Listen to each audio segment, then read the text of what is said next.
Hello and welcome back. In today's video we are going to take another classification, which is one-dimensional, two-dimensional, three-dimensional flows.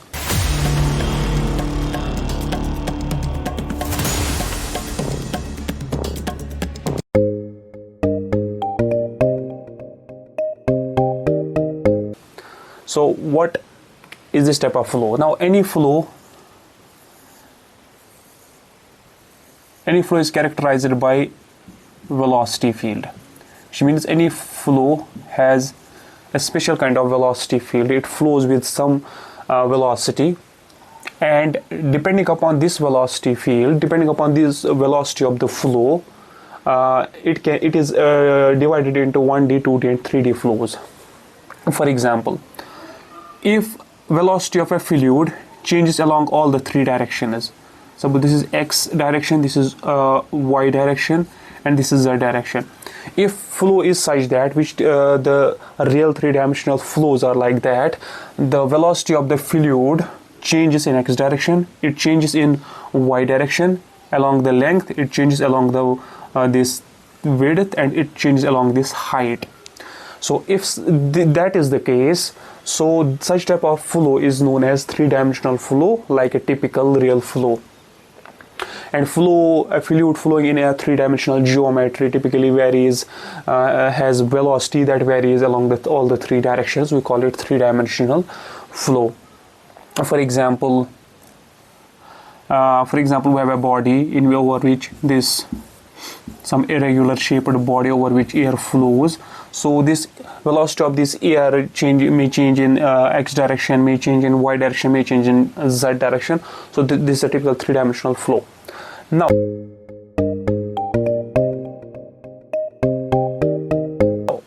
but there are some cases, some examples where we can see that the velocity change of the fluid is negligible in one direction and it is only significant in other two directions. So among the three directions, velocity may change very small in one direction as compared to the other two directions.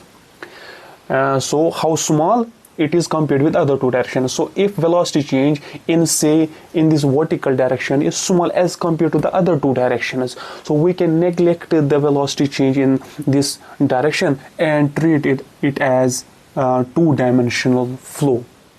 So those are cases. So in that case we use 2D and 1D model. 2D and 1D models, because in some one or two direction the velocity change is very small as compared to the other one direction or other two directions. So accordingly, if velocity change in one direction is small as compared to the other two directions, we say that we use two-dimensional model of this flow.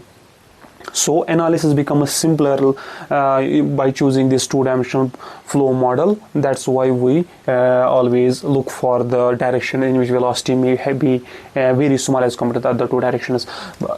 And if the velocity change in two different directions is small as compared to the third direction, we may neglect velocity change in these two directions and use one-dimensional flow model in this case. For example, if we take a pipe which has an increasing cross section beyond this section A, here it is uniform. When the fluid flows inside this pipe and it is fully developed,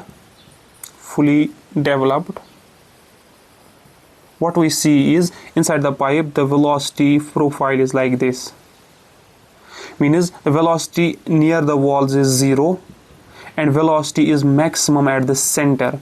Here it is 0 and it is maximum at the center, and between this wall point and between this center point the velocity increases parabolically in case of laminar pipe flow. So in this case the velocity only from this section to this section, the velocity is only function of radius.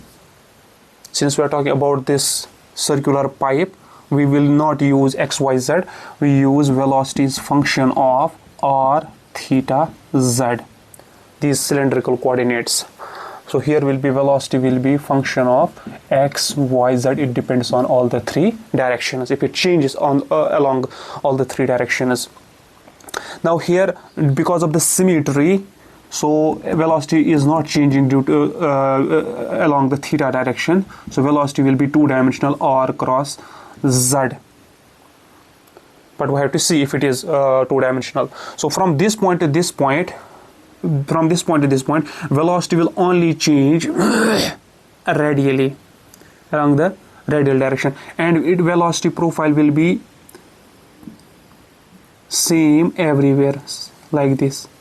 So velocity profile at this section is same as this section. That means velocity is not changing along the radial direction, along this axial direction, along the length of the cylinder, but it is varying from this to center. So it is varying along r. So from this section to this section, for a fully developed flow, velocity is one-dimensional. It depends only on the radial direction.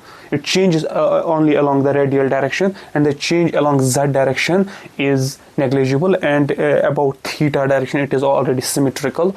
So this velocity from this point to this point, the flow model that we use here is one-dimensional model, where velocity is function of radius only in case of laminar flow and fully developed. But as the flow crosses this section,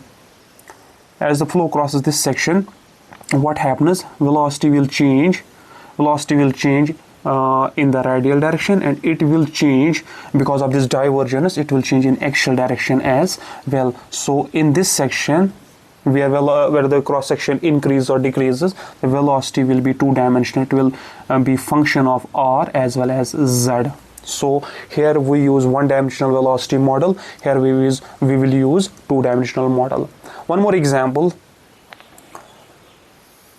for understanding 1D, 2D is, suppose fluid flows from a tank to a pipe, and we know up to some length of the pipe the flow will be developing.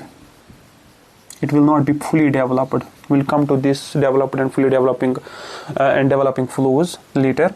But up to this region is called entrance region, where fluid enters, entrance region, and there is a length up to which fluid has not fully developed. It has not fully become steady as it will keep on flowing in the later part of the pipe. In the entrance region, the flow is still developing, still changing it has still changing velocity till it takes this one-dimensional flow form that will be beyond some length.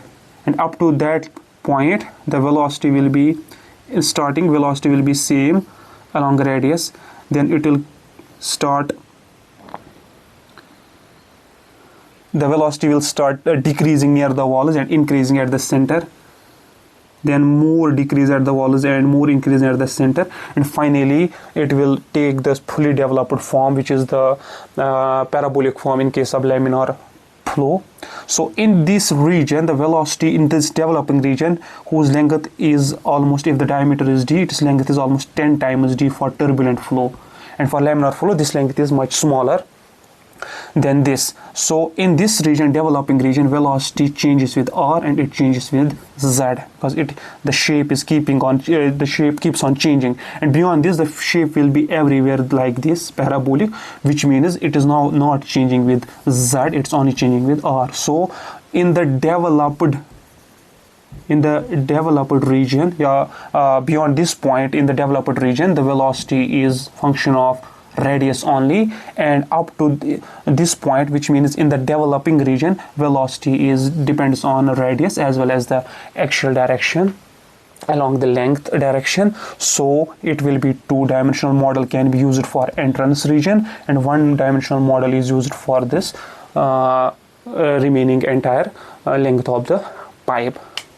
So this is what does one-dimensional, two-dimensional, and three-dimensional flows mean, and typical flows are three-dimensional. And then we, in order to make the analysis simple, we look for some direction along which the velocity change is very small as compared to the other two directions or other one direction. Accordingly, we may use, in order to simplify the analysis, we may use one-dimensional model like this case or this case, or we may use two-dimensional models like this changing cross-sectional case or this developing case. So this was all about 1-dimensional, 2-dimensional and 3-dimensional flows. Thank you.